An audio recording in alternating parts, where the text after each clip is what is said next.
Hello guys, welcome to Sportex Telugu. So ఇది T20 world కప్తో related అయిన లాస్ట్ వీడియో. ఈ వీడియోలో మనం ప్లేయింగ్ 11 ఆఫ్ ది టోర్నమెంట్లో ఎవరు ఉంటారో అనేది చూద్దాం. సో ఫస్ట్ ఓపెనర్గా Sanju Samson 321 runs with an average of 80 అంటే ఆ స్లాట్ సంజు శాంసన్కే సొంతం. అండ్ సెకండ్ ఓపెనర్గా బ్రియన్ బెనెట్.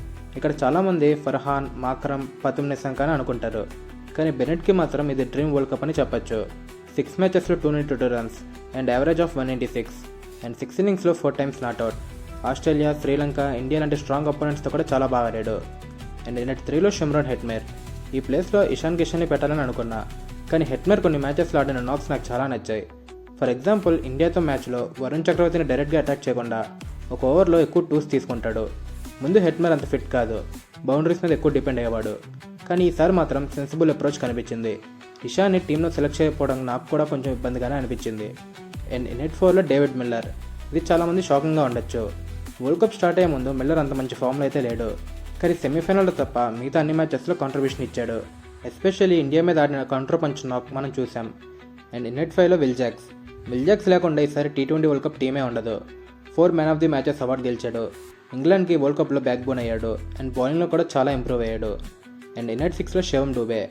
ఇండియాకి క్లచ్ మూమెంట్స్లో నేనున్నానని బ్యాటింగ్తో చూపించాడు. స్పిన్నర్స్ అగెన్స్ట్గా అయితే ప్యూర్ డెమోన్ అనే చెప్పొచ్చు. అండ్ బౌలింగ్లో కూడా కొంచెం ఎక్స్పెన్సివ్ అయిన గోల్డెన్ అమ్లక్ 1-2 వికెట్స్ అయితే చాలా మ్యాచెస్లో తీశాడు. అండ్ నెట్ 7లో జేసన్ హోల్డర్. వెస్టిండీస్కి ఎర్లీగా వికెట్స్ పడితే లాస్ట్ వరకు నిలబడి ఆడతాడు అండ్ ఫినిషింగ్ చేస్తాడు. బౌలింగ్లో పవర్ ప్లే, మిడిల్, డెత్ అన్ని ఫేజెస్లో బౌలింగ్ వేస్తాడు. అండ్ 5 మ్యాచెస్లో 10 వికెట్స్ అండ్ 141 రన్స్ చేశాడు. సో జేసన్ హోల్డర్ అయితే నెట్ 7కి పర్ఫెక్ట్గా. 8లో షాడ్లీ వాన్ స్క్లార్క్వెక్. అసోసియేట్ నేషన్ ప్లేయర్ అయిన పర్ఫార్మెన్స్ మాత్రం టాప్ లెవెల్. ఇండియాతో మ్యాచ్లో ఇండియాలోనే 4 వికెట్స్ తీశాడు అండ్ జస్ట్ 24 రన్సే ఇచ్చాడు. అండ్ పాకిస్తాన్తో కూడా సేమ్ ఫిగర్స్. నెదర్లాండ్స్తో 3 వికెట్స్, నమీబియాతో 2 వికెట్స్ తీశాడు. ఇలాంటి బౌలర్ టీంలో ఎందుకు ఉన్నాడు చెప్పండి. అండ్ నెట్ 9లో ఆడిల్ రషీద్. 8 మ్యాచెస్లో 13 వికెట్స్ తీశాడు అండ్ ఎకానమీ 8.1. స్పిన్నర్ కోటాలో ఈ వరల్డ్ కప్లో రషీదే బెస్ట్ ఆప్షన్. అండ్ నెట్ 10లో జస్ప్రీత్ బుమ్రా లేకుండా ఈ టీం బౌలింగ్ అస్సలు ఉండదు. వికెట్స్ కావాలన్నా, రన్స్ ఆపాలన్నా కెప్టెన్ ఫస్ట్ బుమ్రా వైపే చూస్తాడు. అండ్ నెట్ 11లో లుంగి ఎంగిడి. స్లోయర్ బాల్స్తో ఈ వరల్డ్ కప్లో చాలా ఎఫెక్టివ్ అయ్యాడు.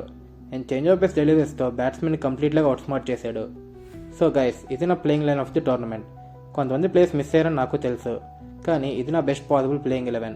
మీకేమనిపిస్తుందో కమెంట్ సెక్షన్లో చెప్పండి. వీడియో నచ్చితే లైక్, షేర్ అండ్ సబ్స్క్రైబ్ చేసుకోండి.